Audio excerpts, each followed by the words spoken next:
नमस्कार साथियों, आज हिंदी व्याकरण का एक बहुत ही इम्पोर्टेंट टॉपिक लेकर के आए हैं। बहुत ही सरल आसान सा टॉपिक है और इससे पहले इस पर मैंने वीडियो बना तो दिया था, लेकिन वो उसमें आवाज़ सही नहीं आ रही थी, इसीलिए उस पर दोबारा बनाने की मांग आई। कुछ विद्यार्थियों ने कमेंट किए कि सर इस पर दोबारा किया जाए, तो आज उसी के बारे में अपन देखेंगे। तो मैं सबसे पहले शुरुआत करता हूँ उसी के बारे में।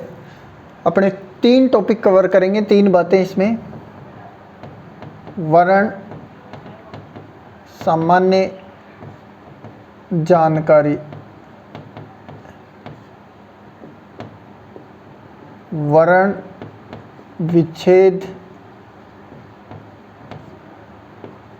और वर्ण संयोग, ये बातें। अब सबसे पहले सामान्य जानकारी देख लेते हैं, फिर देखते हैं वर्ण विच्छेद और संयोग क्या होता है। देखो, मानव मुख से जब भी उच्चारण होता है तो क्या निकलती है? एक ध्वनि। क्या निकलती है? ध्वनि। उस ध्वनि का जो लिखित रूप होता है, लिखित रूप, वो क्या कहलाता है? वर्ण कहलाता है। यानी उसको लिख दिया जाता है। तो ये लिखित भाषा का सबसे छोटी इकाई होती है, वो बात अपन आगे करेंगे। लिखित रूप वर्ण होता है। इसकी कुछ विशेषताओं में सबसे पहली है ये कि इसका स्वरूप अखंड होता है।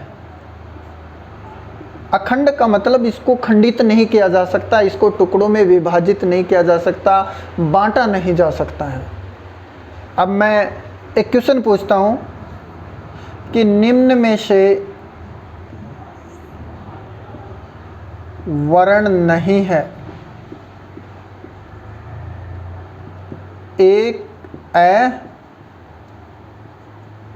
से, क और ई। कौन सा वर्ण नहीं है इसमें? तो बताइए। देखो, ए, क्या इसको तोड़ा जा सकता है? नहीं तोड़ा जा सकता और खंडित ही नहीं किया जा सकता, इसको वर्ण है। स, क्या इसको तोड़ा जा सकता है? नहीं तोड़ा जा सकता, ये भी वर्ण है। ई, क्या इसको तोड़ा जा सकता है? नहीं तोड़ा जा सकता, ये भी वर्ण है। तो क्या इसको तोड़ा जा सकता है? क, क्योंकि ये हलंत नहीं है, इसमें एक स्वर निहित है, क प्लस है, इसको यहां तक तोड़ा जा सकता है। अब ये वर्ण है, ये हलंत है तो ये वर्ण है, और ये स्वर तो सभी वर्ण है, ये वर्ण है। अब और इसीलिए ये एक श्वासाघात में उच्चारित होते हैं, और इसीलिए इन्हें हिंदी में अक्षर कहते हैं। अक्षर यानी जिसका अक्षरायण नहीं हो, जो तोड़ा नहीं जा सकता, जो टूटता नहीं, जो नष्ट नहीं किया जा सकता। ए लग गया इसके पीछे, ये देखिए, अक्षर, क्षर नहीं किया जा सकता, जिसको तोड़ा नहीं जा सकता, वो क्या है? वर्ण या अक्षर कहलाता है। उसी वर्ण को अक्षर कहते हैं। आई बात समझ में? एक विशेषता तो इसकी ये हो गई। एक विशेषता और देख लो, इसका उच्चारण है वो मानवीय मुखावयव द्वारा ही किया जा सकता है। मानवीय या कोई मुखावयव, मुखावयव का मतलब मुख के अवयव से ही, यानी मानव के मुख से जो निश्रित ध्वनि होती है वो ही वर्ण हो सकता है। कोई भैंस गाय बोलते हैं, वो वर्ण थोड़ी होता है। तो मानवीय मुखावयव से ही इसका उच्चारण किया जा सकता है। अखंड होता है, इसका स्वरूप अखंड होता है, अक्षर होता है, और इसका उच्चारण मानवीय मुखावयव के द्वारा ही किया जा सकता है। ये वर्ण था। व्याकरण या कोई भी भाषा की सबसे पहली नींव की ईंट, उसका अल्फ़ाबेट जो होता है, वर्ण होता है, जो उसका अक्षर होता है, वही होता है। तो हिंदी की जो सबसे पहली नींव की ईंट है वो वर्ण ही है। ठीक है। तो भाषा अपने विचारों को पढ़कर लिखकर दूसरों के सामने बोलकर प्रकट करने का नाम भाषा है। भाषा के दो रूप होते हैं, कौन कौन से? एक होता है मौखिक भाषा और एक होती है लिखित भाषा। ठीक है, मौखिक का मतलब अपने विचारों को सिर्फ बोलकर प्रकट करना ही मौखिक भाषा होती है, और इस मौखिक भाषा यही प्रधान होती है, मुख्य होती है। बाकी लिखित भाषा ये गौण होती है, अप्रधान होती है। ठीक है, मौखिक भाषा की सबसे छोटी इकाई, सबसे छोटी इकाई क्या है? ध्वनि है। ये क्वेश्चन आया हुआ है। मौखिक भाषा की सबसे छोटी इकाई क्या है? ध्वनि। और ये अभी आया हुआ है, लिखित भाषा की सबसे छोटी इकाई क्या है? वर्ण। और भाषा शरीर की सबसे छोटी इकाई क्या है? वर्ण या ध्वनि, दोनों। और ये प्रश्न है 2013 टेट में, भाषा की सबसे लघुत्तम सार्थक इकाई क्या है? सार्थक इकाई क्या है? शब्द। यानी सार्थक ये आ गया तो शब्द ही सार्थक होता है, वैसे ऐसे ही ध्यान में रख लेना। ये 2013 टेट में आया हुआ है। ठीक है, भाषा की सार्थक इकाई क्या है? शब्द है।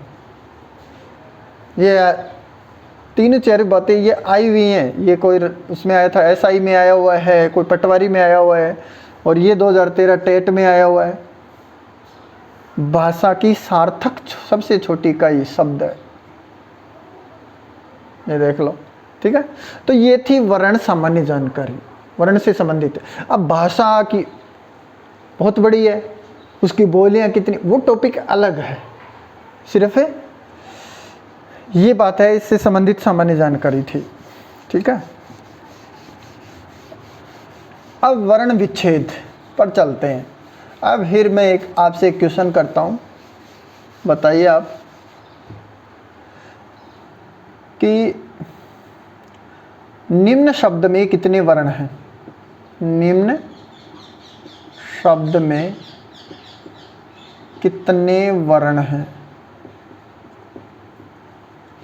लो जी, शब्द है आपका स्वास्थ्य। कितने वर्ण हैं इसमें? स्वास्थ्य में।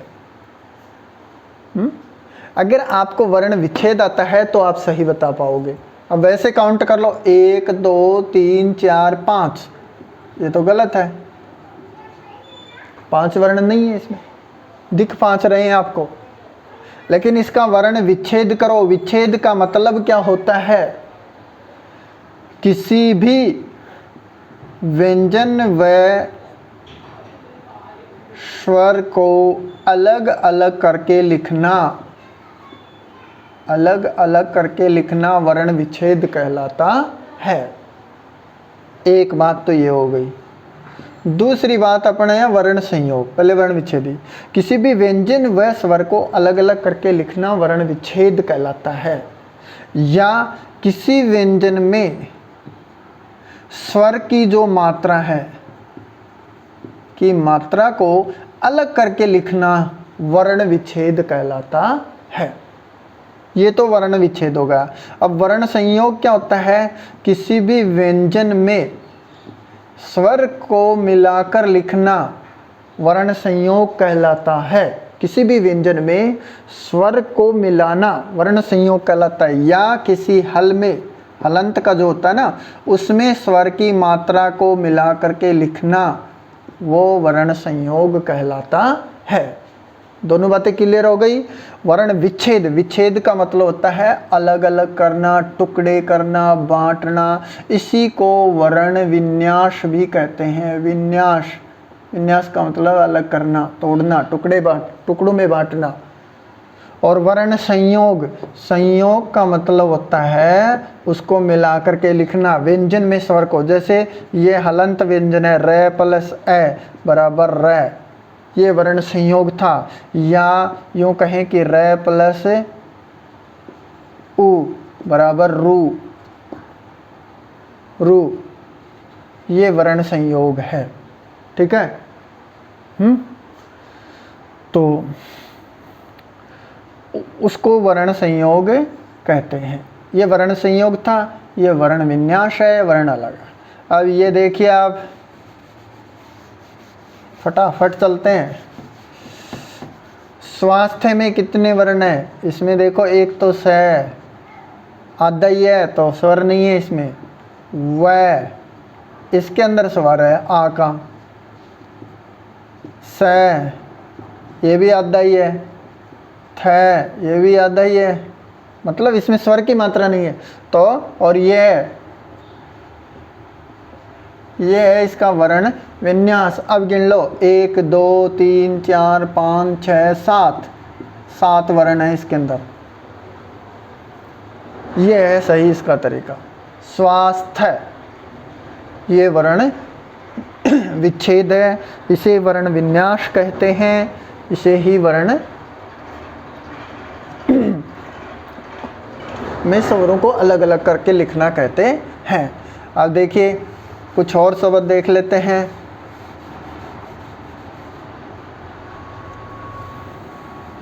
जैसे प्रेम, प्रसन्न, प्रेरक, कौतूहल,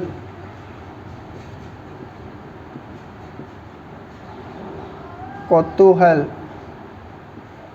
शुद्ध कौन सा है दोनों में? कौतूहल या कौतूहल। और आपका एक और बच गया, वो और ले लेते हैं। जैसे ज्योत्सना,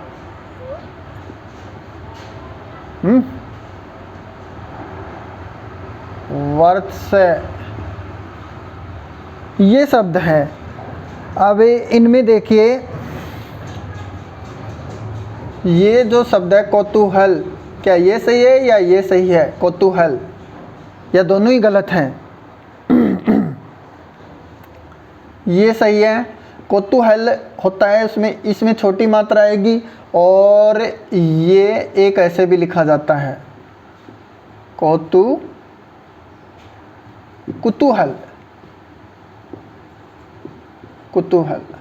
ये लो, ये शुद्ध है और ये शुद्ध है।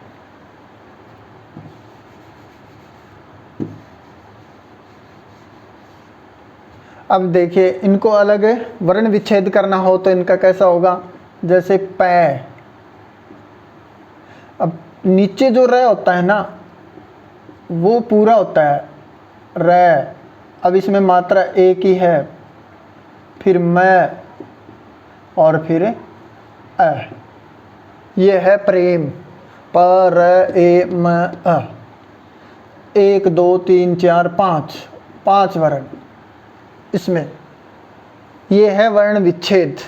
अब प्रश्न का करिए, प्रश्न का प नीचे ही रह, र अ स और न, ये लो प्रश्न, ये सही है इसका वर्ण विच्छेद। प्रेरक वही प र ए र अ और क और अ, प्रेरक। कौतूहल क औ त उ और है और ल ए और ए, ये कौतूहल। यानी व्यंजन और स्वर को अलग अलग करके लिखना ही वर्ण विच्छेद कहलाता है। ज्योत्सना, ज्योत्सना में कितने वर्ण हैं? ये प्रश्न आ चुका है। 1 2 3 4 5 बता दोगे ऐसे लेकर, लेकिन आपको वर्ण विच्छेद आता है तो सही बताएंगे आप।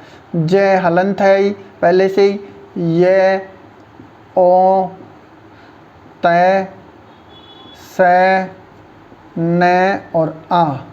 अब गिनो 1 2 3 4 5 6 और 7। ये लो जी, ये सही है। शुद्धिकरण में भी लिखना आता है ज्योत्सना, वर्त से भी शुद्धिकरण में लिखना आता है वर्त से। वह हाँ और वह तय श और ये रह है, ये हलंत है आधा। रह के कई रूप होते हैं और जो आधा होता है वही ऊपर जाता है, हल्का होता है ना वो, और जो भारी होता है वो नीचे आता है। तो ये ऊपर वाला आधा है और रह आधा मतलब स्वर नहीं है इसके अंदर। और ये मैं प्लस पे चला जाता हूँ, ये इसका वो। अब ये बातें मैंने आपको क्यों बताई हैं, इसलिए अब एक क्वेश्चन लिख लीजिए आप। क्वेश्चन है कि निम्न शब्दों में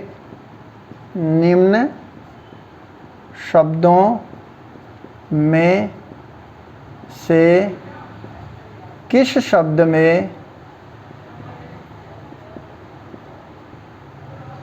निम्न शब्दों में स्वर रहित व्यंजन है, यूँ लिखना था। में से किसमें, निम्न शब्दों में से स्वर रहित व्यंजन का प्रयोग हुआ, व्यंजन का प्रयोग नहीं हुआ है।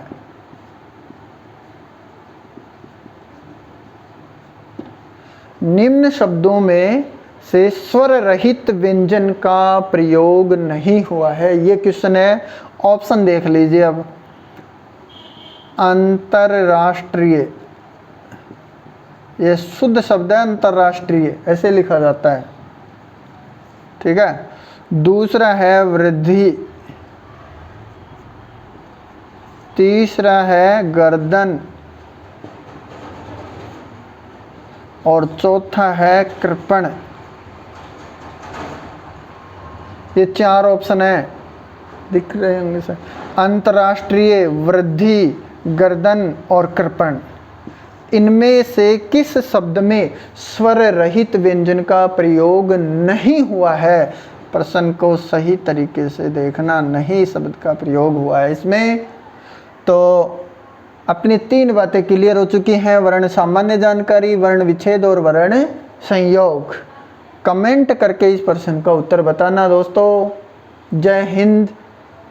अगर बात आपको पसंद आई हो, थोड़ी बहुत अच्छी लगी हो, तो वीडियो को लाइक करना, चैनल को सब्सक्राइब करना ऐसे ही वीडियो के लिए, और खुश रहना, बिंदास रहना।